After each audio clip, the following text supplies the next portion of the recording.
The garage buzzed with life in the little desert town. Hot air shimmered off the pavement outside as Claire, the 8-year-old daughter of a humble mechanic named Dave, sat cross-legged on the concrete floor, tinkering with an old carburetor. Her hands were stained with grease, a tiny wrench gripped with determination. Most customers ignored her, assuming she was just playing around, but anyone who paid attention would notice something different. She wasn't pretending. She was diagnosing, understanding.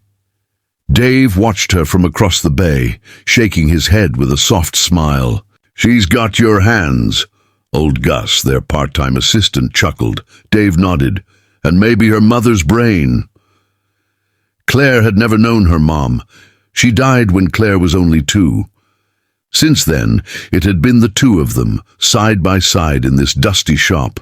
He taught her engines before alphabets, talk before multiplication. She absorbed it all like oil into rags. That afternoon, a blacked-out SUV pulled into the lot. The doors opened sharply and 2 men in plain black shirts stepped out. The silence in the garage was palpable. One of them wore dark sunglasses and had the bearing of a man who'd spent years barking orders. Claire instinctively ducked behind the truck she was working near. Dave wiped his hands and approached them. "Afternoon. Something I can help with?" The older man nodded once. "We were told this was the best place for urgent engine diagnostics." Dave hesitated. These men weren't your typical customers. Their vehicle was military issue, bulletproof tires, heavy frame. "Engine cut out 10 miles back," the younger one added. "Can't risk it happening again." Dave popped the hood and began a surface-level inspection. Claire, quietly peeking from behind the wheel well, could already tell something electrical, probably the fuse relay cluster. The older man tapped his foot impatiently. Dave scratched his head. "This is some specialized stuff," he admitted. "Might take me a while." The younger soldier muttered, "Great." Claire stood up. "It's the relay cluster," she said matter-of-factly. Everyone turned toward her. Dave's eyes widened. "Claire!" But the girl walked over and pointed inside the engine bay. "That part right there. It's overheated. Probably got damaged in high-voltage transfer." The older man raised an eyebrow. "And how would you know that?" Claire didn't flinch. "Because I saw it smoke when you drove in, and you're trying to start it again like nothing's wrong. That relay controls all critical functions in your model. If it burns, the engine protects itself by shutting down." There was a moment of silence. The older man motioned for Dave to let her try. Dave hesitated, but nodded. Claire reached in with a precision beyond her years, swapping out the damaged component from the part rack nearby. 5 minutes later, the SUV roared to life. The 2 men exchanged a glance. "What's your name, kid?" the older one asked. "Claire," she replied. "Claire Cooper." He nodded. "You just saved a mission." Dave blinked. "Mission?" The older man finally removed his glasses. "We're Navy SEALs, classified drop. No room for failure." Claire stood in awe. A real Navy SEAL. Helping them felt like something out of a movie, but to her, fixing engines was normal. The man handed Dave a card and leaned down to Claire. "You're not just fixing engines, kid. You're rewriting rules." Outside, the sun began to dip as the SUV disappeared down the road. Claire stood quietly, the card in her small hands. On it was a gold emblem and a name that meant nothing to her yet, Commander Steele. The engine roared to life. A stunned silence filled the hangar. Mechanics and officers stood frozen, their jaws slack, as the low hum of the once-dead engine now echoed like a heartbeat through the steel walls. The 8-year-old girl, Mia, stood beside it, wiping her hands on a greasy cloth. Her eyes sparkled not with pride, but with quiet satisfaction.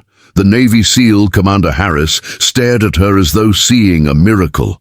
This was the same engine that had defeated every technician and engineer for 3 weeks straight.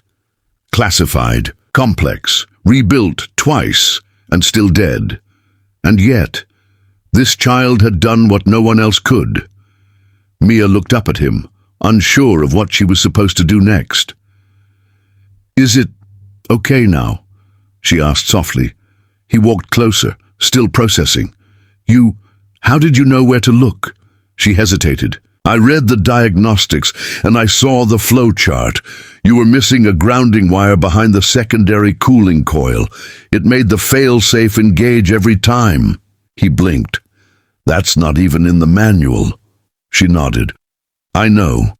From the corner, her father, Raphael, the quiet bass mechanic, stood with trembling hands.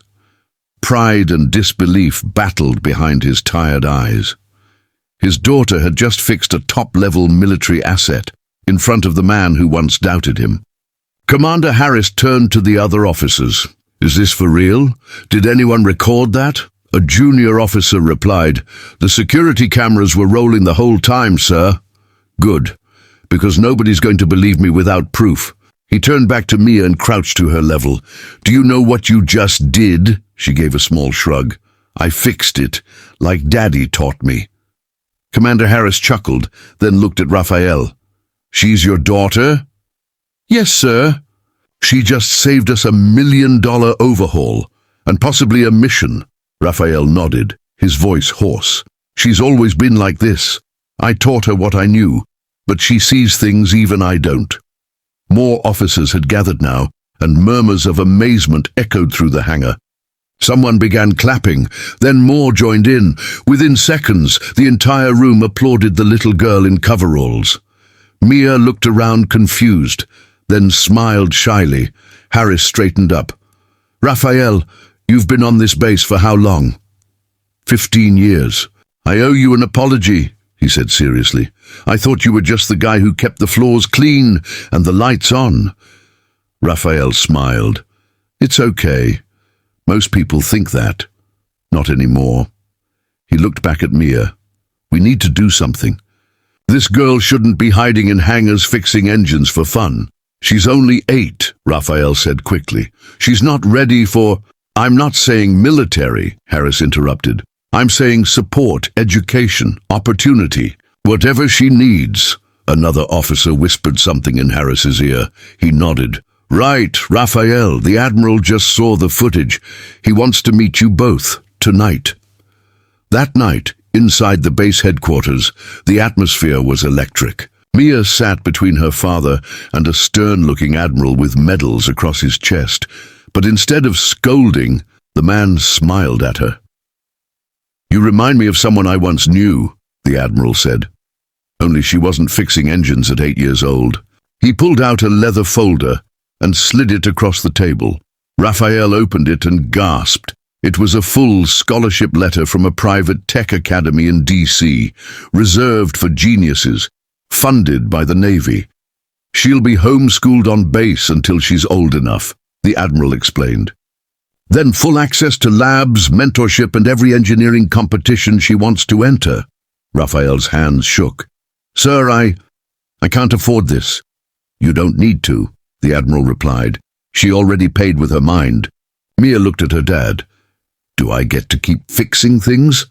"You'll fix bigger things than I ever could," Raphael said, smiling through wet eyes. Weeks later, a feature story appeared on military news networks. 8-year-old fixes top-secret Navy engine, daughter of janitor stuns experts. Raphael was promoted, not because of his daughter, but because his own records showed years of underutilized skill. The officers who dismissed him now consulted him. And Mia, she became a legend on the base. Every time she passed by, soldiers saluted, not mockingly, but out of genuine respect. She'd become a symbol of brilliance, of humility, of how greatness often hides in unexpected places. One day, as Mia walked past the hangar she'd saved, she stopped and looked up at the aircraft.